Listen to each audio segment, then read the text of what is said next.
Hello! Je vous retrouve pour la première vidéo de l'année 2018. Pour cette nouvelle vidéo, je ne pouvais que vous parler du PLIB, Prix littéraire de l'imaginaire Booktubers App.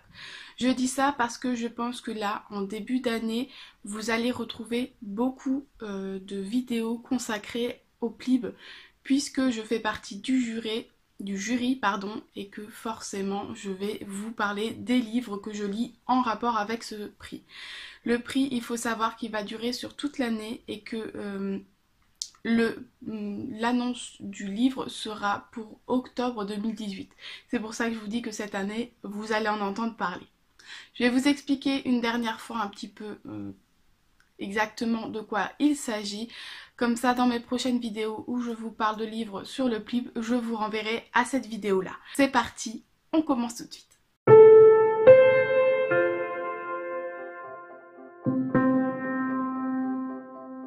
Tout d'abord, il faut savoir que ce prix a été proposé et organisé par 6 personnes. Donc il y a Céline et Yannick qui font partie de l'application Booktubers App, c'est eux qui l'ont créée.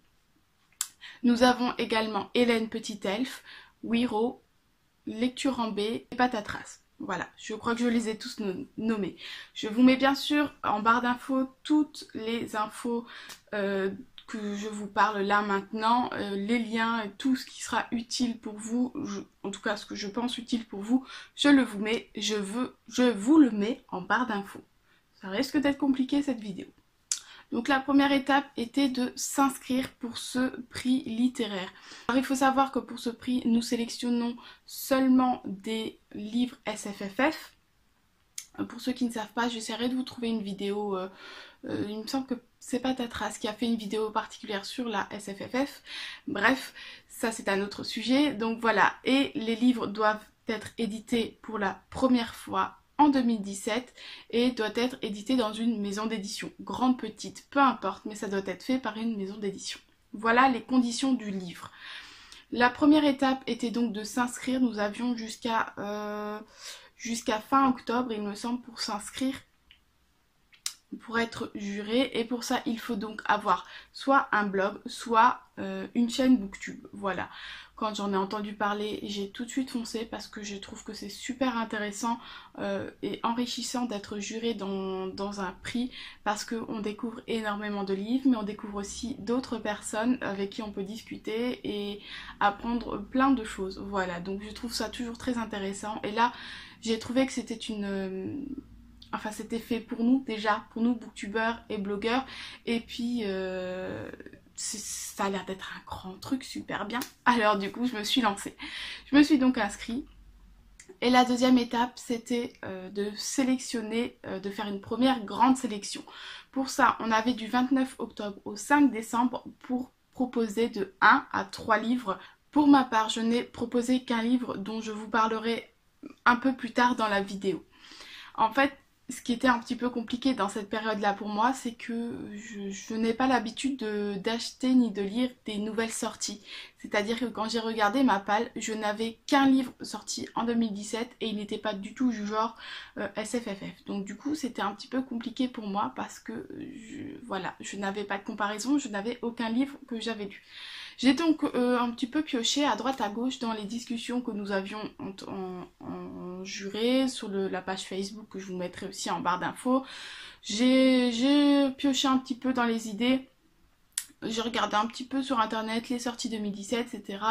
J'ai regardé un petit peu ce qui m'intéressait et il y en a un, je garde le suspense pour tout à l'heure, qui m'intéressait plutôt pas mal et que j'avais vraiment envie de lire. Du coup, je me suis procuré en e-book. Et je n'ai pas eu le temps de le terminer avant la fin de la première étape, mais je l'ai commencé, j'ai extrêmement bien accroché, du coup je l'ai proposé. Une fois que cette première étape a été faite, il y a eu 86, il me semble, 86 livres proposés pour cette première étape. Alors je vous mettrai là aussi en barre d'infos la vidéo de Patatras qui présente tous ses livres un à un. Alors elle ne fait pas de résumé, elle s'amuse pas à faire un résumé pour 86 livres, mais elle vous les présente tous un à un.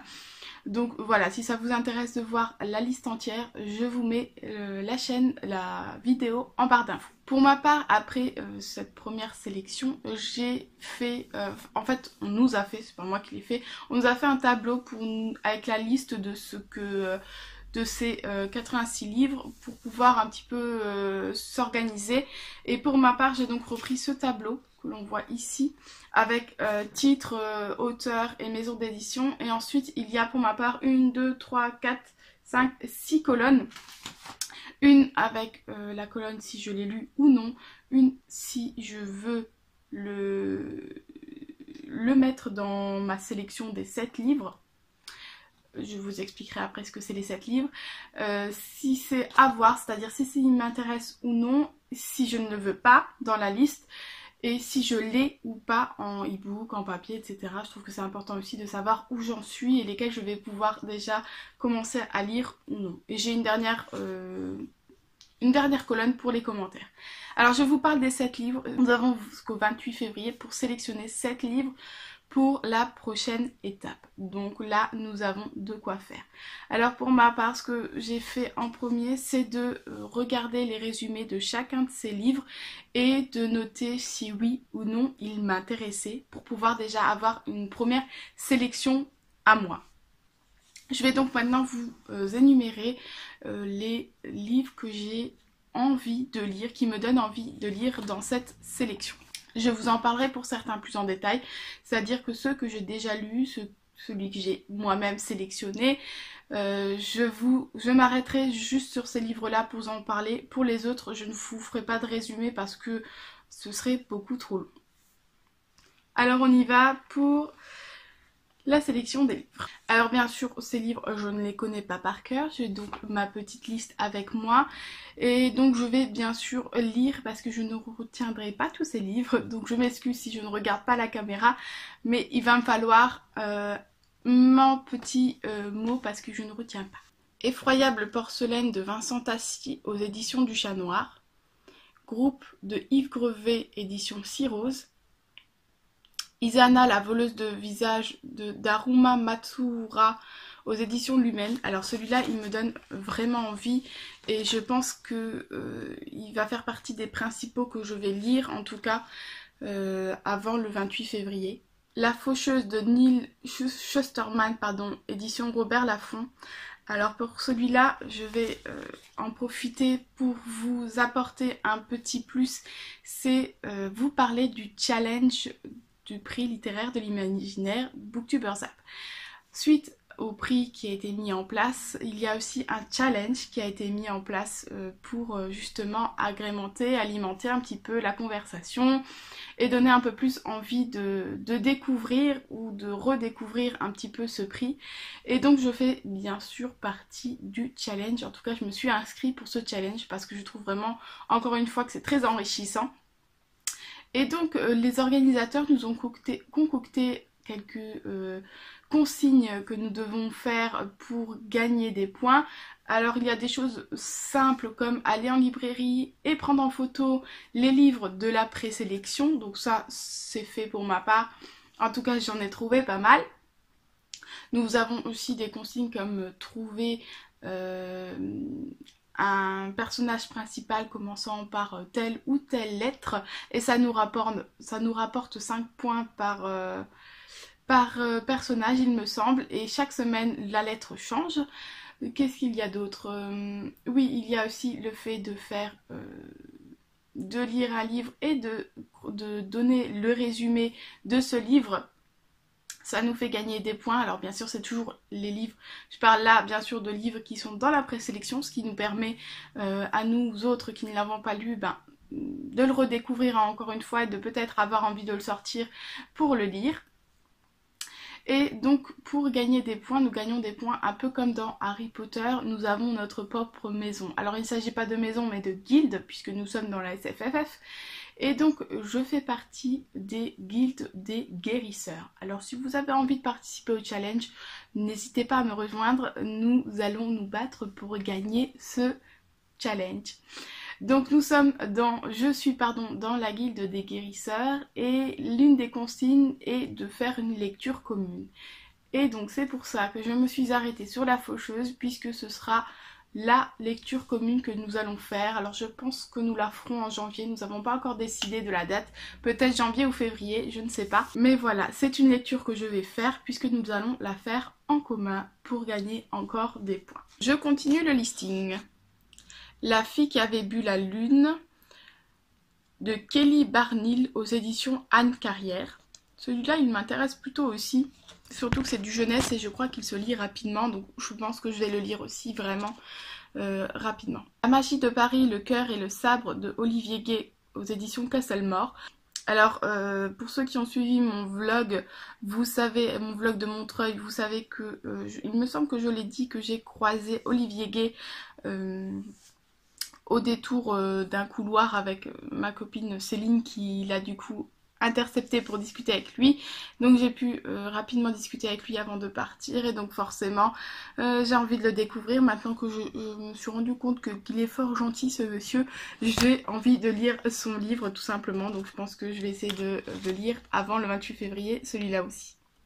La maison des reflets de Camille Brissot aux éditions Cirrose. La trilogie de la poussière, La Belle sauvage de Philippe Pullman, édition Gallimard. Celui-là, je ne voulais pas encore présenter dans un book haul, mais je l'ai acheté début décembre et j'ai vraiment très envie de le découvrir, donc celui-là, c'est sûr que je vais le lire. Le projet Starpoint, le tome 1, La fille aux cheveux rouges de Marie-Lorna Vaconzin aux éditions La Belle Colère. Le souffle de Midas de Alison Germain aux éditions Chat Noir. Celui-là, je l'ai débuté aussi. Alors en fait, je l'ai en e-book. Et pendant mes pauses au boulot, j'ai commencé. Je me suis dit, bon allez, voilà, mon but c'est de lire quelques chapitres de chaque e-book qui me donne envie pour voir un petit peu celui que j'ai vraiment envie de continuer. J'ai démarré par celui-là et bah forcément, je l'ai continué. Je suis, je crois, au quart là pour l'instant de ma lecture. Et il est plutôt intéressant. Lebenstunnel, tome 1 de Oksana Hope aux éditions Rebelle. L'effet ricochet de Nadia Coste aux éditions Seuil. Les sorcières du clan du Nord de le tome 1, Le sortilège de minuit de Irena Brignoul aux éditions Gallimard Jeunesse. Mind Game de Terry Terry, édition Seuil La Martinière. Alors celui-là, je ne sais absolument pas ce que c'est le résumé de ce livre, je ne me souviens plus du tout, mais c'est du Terry Terry et la dernière saga que j'ai lue d'elle, c'était un réel coup de cœur, donc j'ai vraiment envie de la découvrir dans une nouvelle saga tout simplement. Orphère de Marine Pelbury, édition Lips and Roll édition. Projet Cornelia tome 1, Affliction de Denis Labbé aux éditions Sema édition. Quelques pas de plus de Agnès Marot aux éditions Scrinéo. Robin à la dernière seconde de Manon Fargeton aux éditions Rajo. Shade of Magic de V.I. Schwab aux éditions Lumen. Sirius Stéphane Servant aux éditions Rouergue. The Curse de Marie Rutkowski aux éditions Lumen. Et donc ça c'est pour ceux que j'aimerais lire. Et maintenant je vais vous parler des deux lectures que j'ai déjà faites. Alors une qui va être mais alors extrêmement rapide, c'est Le fer au cœur de Joanne Elio, que j'ai lu en lecture commune avec Céline et que j'ai absolument pas aimé du tout. Alors je ne sais pas parler des livres que je n'ai pas aimés parce que mon but ce n'est pas de détruire le livre ni de donner un avis complètement négatif sur ce livre pour que personne ne lise, c'est pas du tout mon but. Je ne sais pas faire autrement parce qu'en général je suis assez directe quand je parle, donc c'est pour ça que je préfère toujours ne pas trop en parler. Simplement voilà, c'est un livre que j'ai lu en lecture commune avec Céline, nous avons eu tous les deux le même avis. Il y a extrêmement de stéréotypes dans ce livre, il est prévisible à souhait. C'était extrêmement drôle parce que du coup pendant ma lecture commune avec Céline, j'ai pris à un moment donné un peu d'avance sur elle. Je lui ai dit bon bah la suite ça continue comme le début, que j'étais un petit peu plutôt déçue et qu'il ne me plaisait pas trop. Et elle me dit oh là là ne me dis pas ça, j'espère que c'est pas ça et ça qui va se passer. Et là, j'ai éclaté de rire parce que oui, c'était exactement ça qui allait se passer. C'est-à-dire qu'il est tellement prévisible qu'on sait déjà tout et il n'y a rien de surprenant. Alors, il faut savoir que le personnage principal féminin, Mayan, je l'ai détestée. Elle m'a vraiment extrêmement énervée. Oh là là, je sais pas, c'était un caractère et puis voilà. Quand je dis que je ne sais pas en parler des livres que je n'ai pas aimé, c'est que vraiment je n'ai absolument pas aimé ce personnage que j'ai trouvé complètement neuneux et naïve et bébête. Donc je n'ai pas du tout aimé. Le personnage garçon, bon, ouais, voilà quoi, sans plus, j'ai envie de vous dire. Au niveau des émotions, on reste vraiment à la surface, on ne va pas chercher plus loin que ça, et c'est vraiment, enfin voilà, les émotions n'étaient vraiment pas là. La fin, je n'ai pas compris vraiment. Euh, J'avais l'impression qu'il fallait se débarrasser de la fin. Faire tant et tant de pages et que ben voilà, faut qu'on termine, alors on va dire que c'est ça, comme ça, et merci, au revoir. Voilà. Bref, j'avais dit que je m'étendrais pas là-dessus parce que je suis pas du tout pour rabaisser un livre, mais voilà, pour mon avis rapide, c'est que je n'ai vraiment pas aimé. Je l'ai lu entièrement parce qu'on était en train de faire une lecture commune et qu'il se lisait rapidement, il se lit vite. Il n'y a pas beaucoup de pages, donc il se lit vite. Je pense que s'il avait fait le double de pages, j'aurais laissé tomber clairement. Mais là, voilà, je trouve que ce livre n'a pas d'intérêt. En tout cas, je n'ai vraiment pas compris le but de ce livre, tout simplement. Maintenant, je vais vous parler d'un autre livre, celui que moi j'ai proposé pour la sélection, que j'ai vraiment beaucoup aimé. Voilà, donc comme je disais, au moment où j'ai dû faire mon choix, je ne l'avais pas terminé, j'étais même pas à un tiers du livre il me semble, mais j'avais beaucoup accroché, du coup je me suis dit bon c'est pas le livre qui va sortir, c'est juste une première sélection donc je l'ai mis dedans pour le terminer et voir ce que ça donne. Et donc j'en suis super contente de l'avoir mis dedans parce que j'ai vraiment beaucoup aimé ce livre. Donc on arrête le suspense, je vous dis tout, il s'agit de Lake Ephemeral de Anya Aline. Je crois que c'est comme ça que ça prononce. Et donc là, contrairement à l'autre livre, je suis plutôt dans le stress de vous en parler parce que j'aimerais vraiment vous le découvriez parce que j'ai vraiment beaucoup aimé. Ce que j'ai adoré tout d'abord, c'est l'endroit en fait. C'est un endroit très mystérieux et qui donne vraiment envie d'aller voir. Il est super beau. En tout cas, je me suis fait de belles images dans la tête en lisant les descriptions de l'endroit où c'est. Et l'endroit en lui-même, c'est un personnage du livre. Donc c'est toujours le genre de livre que j'aime beaucoup et c'est vraiment le genre de choses que j'aime bien quand la nature est elle-même un personnage important dans l'histoire. Il y a aussi un très beau travail sur les personnages. Alors le personnage principal est très intéressante et vraiment une héroïne. Alors c'est pas du tout une héroïne mais c'est un personnage principal vraiment sympa parce qu'elle est rebelle sans être une méchante qui repousse la société. C'est une jeune fille de... Quel âge elle a au début du livre elle a 12 ans il me semble.